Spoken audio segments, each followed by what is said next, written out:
Soul Entertainment. Tendewo, Fadya mtendero kusongana, moyo yakarangana, tauya mtendero kusongana, huku dzichiranganwa, tendero kusongana, vakomana navasikana, tendero kusongana, ruwadzanokana nababa, mumwe muparidzi, mumwe mushauri, mumwe mudairi, mumwe mududziri, mumwe murayiri, mumwe mutambiri, mumwe anendi muupenyu hwangu. Amen. Pane zvimwe zvinhu zvataedza kuzvitungamirira tega, asi mangwanani anotida kungoti Mwari chingotonga iwo muri muupenyu hwedu. Amen. Saka patichaimba timbira tichifambirana kamwe. Amen.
You have not understood the magnitude and dimensions of the power of the kingdom. Amen. Yeah. And the people have bragged and boasted in this country and beyond.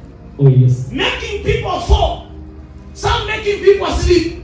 But the strange thing is, after they wake up, they are still at one position. One is for 4 hours. Wakaona waroi. Chakaipira kuratidzwa waroi. Vanokuroya ndechichi kuti afanire kungoziva sitani mbavha inongoramba ichimba ichitongoziva kunonzi tonde. Oh yes. Saka nekuona kwakaita nyika, people have started the weakness of the kingdom and the church, the body of Christ. Vakati they have gathered but they are still fools. Kunanga vachibhiloma kuna mai. Saka we are going to make money with the things that dress on sun. Amen. That's why you want to experience God on sun. Amen. I want to say that because if you look at the marketplace, not reading about market I want to on sun. Amen. This was it. They have commitments. Oh yes.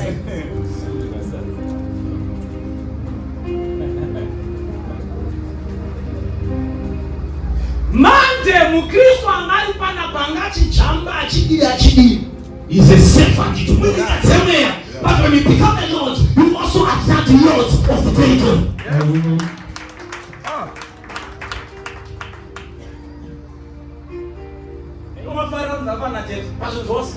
Apostle Paul anobata ana baba. Pandakauya kwamuri handina kuuya nemashoko basi. I did not come only with eloquence of words, but in the demonstration of spirit and power. Munoti pega panoparidzwa evhangeri, pega panotaurwa shoko raMwari, panofanira kuitwa demonstration of spirit and power. But demo yachona inofanira kusiyana nekuti imwe yachona ndeyekuti tikabva panapa takaparidza nyaya yekuti enda unoita mari, tirega unogara pasi kana tirega kuti aireceive mari, aireceive wese kudaro. Mari inoenda kunoshandwa.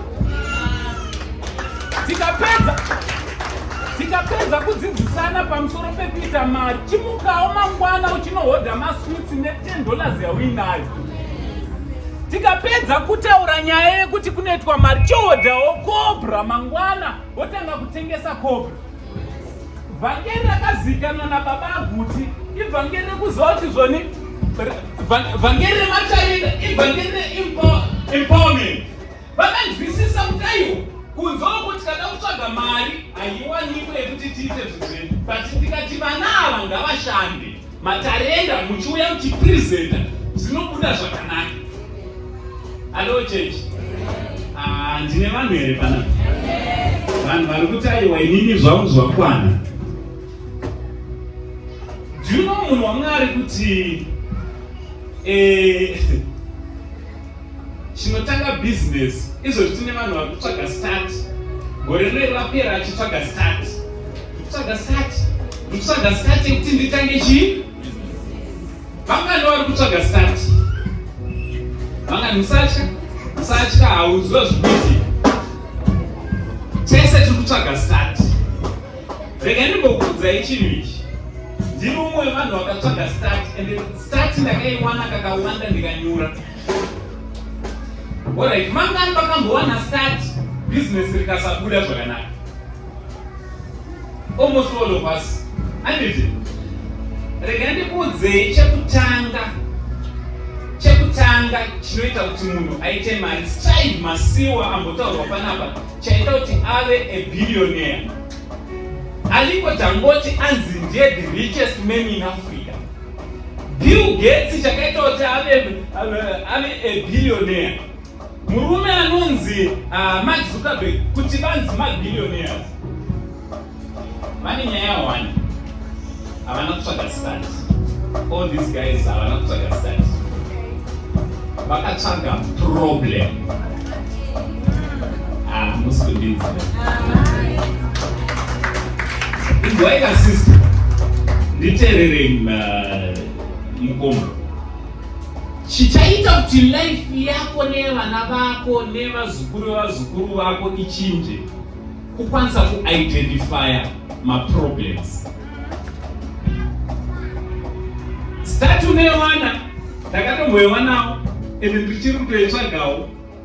But mukutsvaga kwangu mari yestart, ndakagona here kuidentify maproblems in the community. Do you know kuti kunetsa kuri kuita mvura izvezvi? Izvozvi mvura iri kunetsa. Isusu tichikura hatinambozviona zvimabhauza zviriko zvikutenderera nemvura izvi. Varume veve vakaziva kuti mvura kunetsa kwairi kuita muguta reHarare. Pane vanhu vari kuvaka, pane vanhu vari kutoda mvura dzekuita mabhizinesi, pane vanhu vasina mvura mudzimba dzavo. Ngatitenge zvimabhauza tifambe tichitengesa mvura. Vakwanisa kuziva problem, wobva vatsvaga solution, and they are making money out of your problems. Bhaibheri rinototaura nyaya yemultitudes of business. Kuna muparidzi anototaura kuti a dream that brings multitudes of businesses. Paunenge wakarara hope, iti Mwari ndirotesei hope dzekuti ndinge ndinowinza multitudes of. Hello? Hello? Chimborota hope, unongorota madzikirira everyday. Chimborota hope dzema solutions. kuma problems ari munyika, then you start making money. Kune vasikana varikuenda kumaloji kunoti atinoda kungoenda girls outing, they pay their own expenses, they go and enjoy themselves. Pasina kana zvinhu zvisina basa zvaiko, because they have what chinonzi financial freedom.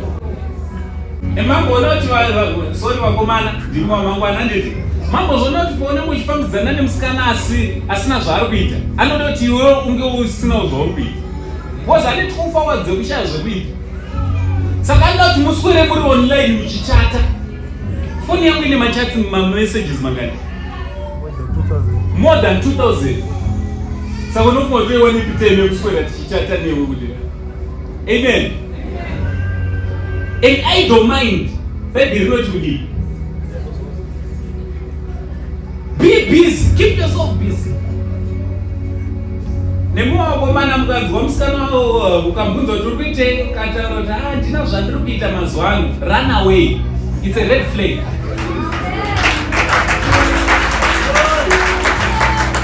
So izvo ndichaita sendinokuva varire ndiri baba vevana vasikana.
Tivagashino kumbira maoko wangu.